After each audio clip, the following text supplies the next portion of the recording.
Former SNP leadership challenger Kate Forbes has backed a discussion with party members on the government's deal with the Greens.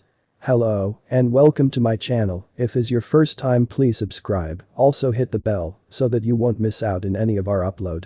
Please do well to stay tuned to the end. The parties have clashed on key issues like gender reform, as well as policies in the Butte House Agreement, such as highly protected marine areas, HPMAs.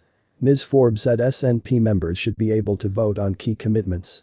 Scottish Greens MSP Ross Greer defended the deal and said it was making people's lives better. The Butte House Agreement, which was signed in 2021, is used as the framework for government between the two parties. But's Cabinet Secretary Fergus Ewing recently called for the SNP's membership to hold a new vote on it and branded the party's coalition partners fringe extremists. Ms. Forbes said members had voted on the original deal and debated it as a key issue during the leadership campaign, which followed First Minister Nicola Sturgeon's resignation. But the former finance secretary told BBC Scotland News, "I do believe quite strongly in the fact that our members ultimately should dictate the policy of the SNP in government and that we should not limit or restrict what members may want to discuss at the upcoming conference. So I certainly wouldn't be averse to the Butte House Agreement being discussed as part of, let's say, a check-in with the members, now that the Butte House Agreement has been operational for over 2 years." Asked if members should vote on the deal, Ms. Forbes said the matter was a little bit more complicated than that and added the agreement was not set in stone. She highlighted high-profile issues such as HPMAs and the controversial Deposit Return Scheme (DRS), which predated the agreement had been amended or changed.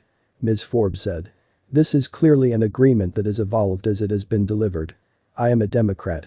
I am answerable to my constituents and it is, I think, a mark of strength for a government to be able to pivot, to be able to deliver.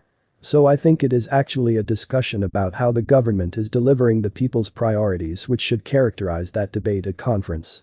The Skye, Lochaber and Badenoch MSP added members should be able to specifically vote on, for example, environmental and infrastructure investment commitments. The Butte House Agreement also includes reform of gender legislation. Changes to the Gender Recognition Act were in the SNP's 2021 manifesto and have been championed by the Scottish Greens. It has just been over 130 days since members had the opportunity to decide to pick their party leader, and they